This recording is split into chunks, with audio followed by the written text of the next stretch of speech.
Semua orang di dalam kehidupan dunia itu pernah atau bahkan sering merasakan lelah. Karena dunia ini adalah tempat orang bermujahadah. Semuanya diraih dengan mujahadah. Gak ada yang didapatkan di dunia ini dengan cara yang mudah. Karena tabiat dari dunia itu adalah tempat bersusah payah. Fitrahnya dunia adalah tempat orang bercocok tanam, bukan memetik hasil. Yang namanya bercocok tanam, kalau kita melihat pada kehidupan para petani atau para pekerja di ladang, di sawah, di kebun, maka kita akan melihat akan melihat kelelahan, keletihan, dan kesusah payahan yang luar biasa. Itulah tabiat dunia. Berbeda dengan tabiat di surga. Di surga itu semuanya akan didapatkan dengan cara yang mudah. Bahkan sebagian riwayat mengatakan seorang perempuan di surga apabila inginkan seorang anak, maka Allah Subhanahu wa taala akan memberikan anak padanya saat itu juga tanpa harus bersusah payah mengandung selama 9 bulan. Saat ini pengen punya anak dengan spesifikasi tertentu, maka saat ini juga dia akan diberikan anak bayi tanpa harus mengandung 9 bulan lamanya. Tanpa harus susah-susah menyusui. Allah akan datangkan untuk dia bayi yang dia sukai, kemudian Allah datangkan orang-orang yang akan pelayan-pelayan yang akan merawat dan membesarkan bayi itu untuk dia. Karena di sana dia adalah seorang ratu yang tidak perlu lagi bersusah payah. Di surga itu ketika seseorang menginginkan makanan, maka Allah Subhanahu wa taala mendatangkan untuknya makanan dengan cara yang sangat mudah. Bahkan ketika dia menginginkan buah-buahan, maka pohon itu akan menunduk untuknya sehingga dia bisa memetik buahnya tanpa harus bangun dari tempat duduknya jika dia menginginkan itu. Tetapi kalau dia menginginkan sesuatu yang lebih, misalnya dia ingin berjalan-jalan di kebun-kebun di antara banyak kebun surga, lalu dia ingin merasakan memetik pohon sendiri sambil membawa keranjang-keranjang yang indah, maka Allah juga akan memperkenankan keinginannya. Kaifa yasha, sebagaimana yang dia inginkan. Berbeda dengan dunia. Di dunia, apapun yang kita inginkan itu harus melalui mujahadah, melalui ikhtiar. Bahkan ketika kita ingin menjadi orang yang sekedar tidur-tiduran pun, Allah Subhanahu wa taala mentakdirkan tidur pun lelah. Tidur aja capek. Duduk capek. Ada orang yang duduknya capek akhirnya dia berdiri. Ya. Ada orang yang capek berdiri akhirnya pengen duduk. Kapan duduknya capek pengen berdiri? Salah satu yang sering saya alamin itu kalau lagi naik pesawat. Apalagi pesawat penerbangan 9 jam, 10 jam itu pasti capek banget duduknya tuh. Sehingga kita menginginkan seandainya ada uang kita pengen duduk di kelas bisnis. Tapi karena nggak mampu membeli tiket yang 3 kali lipat lebih mahal di kelas bisnis, ya nggak apa-apa lah di kelas yang biasa ekonomi. Tapi ketika lelah 4 jam, 5 jam pesawat berjalan itu udah luar biasa lelahnya, akhirnya berdiri mondar-mandir di antara lorong pesawat. Artinya duduk aja capek. Gak ngapa-ngapain, suruh duduk doang. Gak seperti orang dulu yang berangkat haji atau umroh naik kapal, lewat darat, pas sampai di laut naik kapal dengan ontanya, dengan kudanya. Orang dulu mencari ilmu itu dengan mujahadah yang luar biasa. Dengan naik onta berminggu-minggu, ini naik pesawat cuma 9 jam, capek. Yang gak ada guncangan, biasanya guncangannya cuma pas di awal sama pas mau landing doang. Di atas udah jarang ada guncangan karena dengan ketinggian tertentu dan pesawatnya besar. Tapi itu juga capek. Naik kereta coba, dari Jawa ke Bandung misalnya. Sebutlah dari Semarang, dari Malang, dari Surabaya naik kereta 10 jam. Itu aja capek. Gak usah jauh-jauh, Bandung Jakarta aja 3,5 jam. Itu pun capek. Atau kita naik mobil, gak perlu nyetir, pakai online, duduk aja di belakang atau di sebelahnya si driver. Perjalanan setengah jam dari tempat kerja kita ke rumah atau dari rumah ke tempat kerja, ke kampus, ke sekolah gitu. Itu aja capek. Artinya dunia itu emang kayak gitu tabiatnya teman-teman. Tabiat dari dunia itu adalah lelah. Sehingga kalau ada orang yang menghindari capek dengan tidak ngapa-ngapain, itu hal yang agak klise dan naif. Bagaimana dia bisa menghindari lelah? Bagaimana dia bisa menghindari ta'ab? Bagaimana dia bisa menghindari bosan? Bagaimana dia bisa menghindari dalam keadaan susah payah? Sedangkan dia masih berada di sebuah tempat, bumi, dunia yang tabiatnya memang tempat bersusah payah dan lelah. Satu-satunya cara menghindari lelah yang tidak perlu lagi bersusah payah itu hanyalah masuk surga.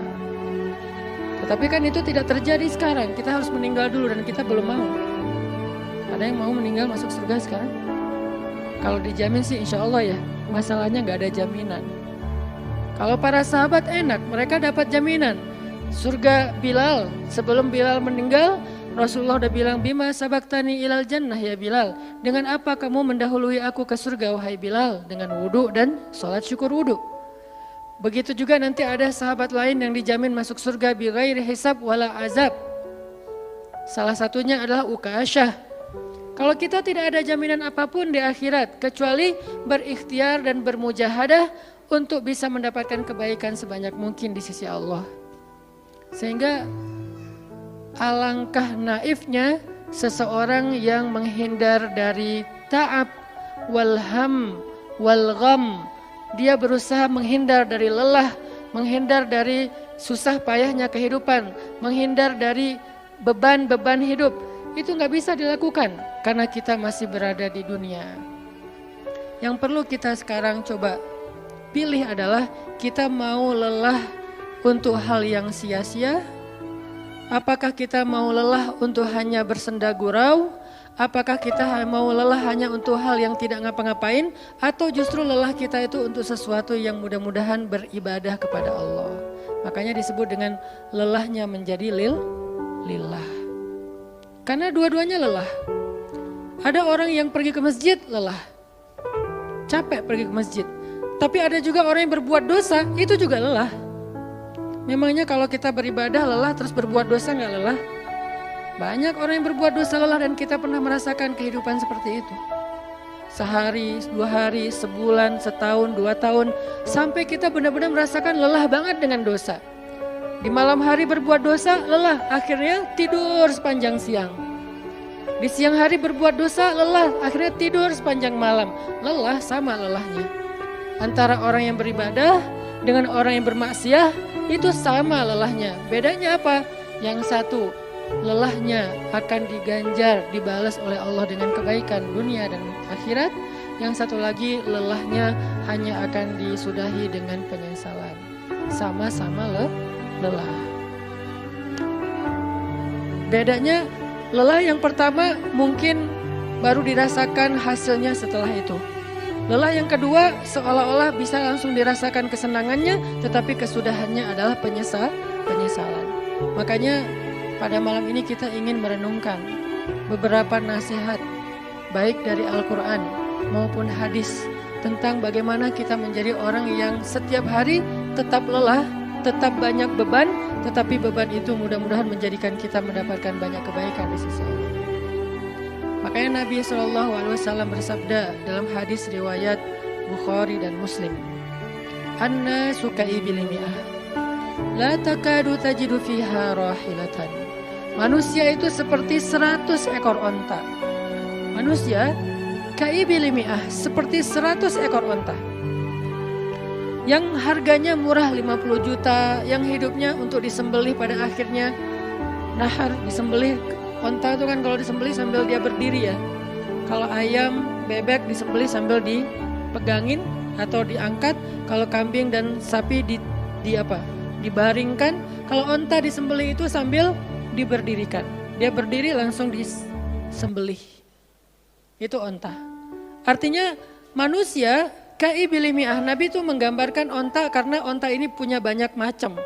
Mungkin di Arab gak ada ayam yang bermacam-macam. Akhirnya pakai bahasanya onta. Kalau di kita mungkin ada ayam potong, ada ayam kampung, dan segala macam. Ada ayam jago. Kalau bebek ada mentok, ada apa?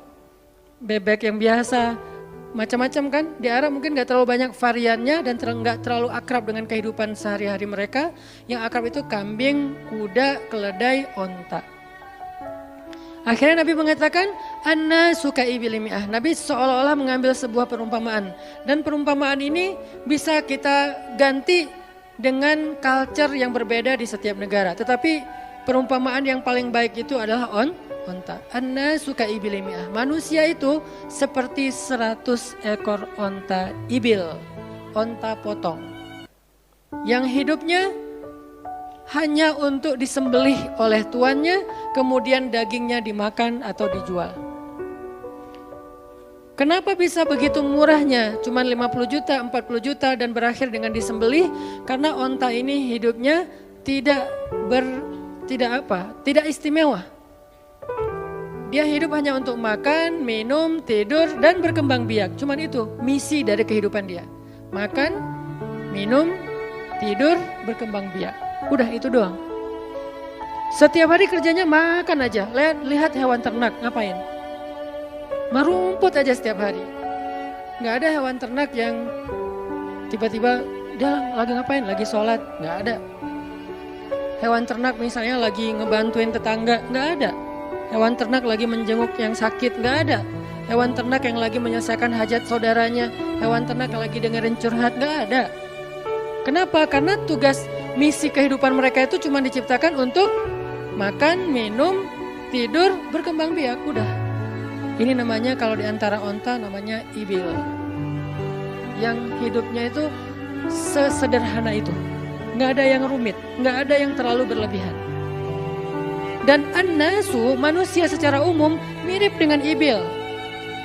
An-nasu ka'ibili mi'ah. Jadi kalau kita bandingkan dari 100 orang itu hampir semuanya seperti ibil. Misi hidupnya itu hanya untuk dirinya. Gimana caranya biar bisa makan. Gimana caranya biar bisa istirahat dengan nyenyak, tidur.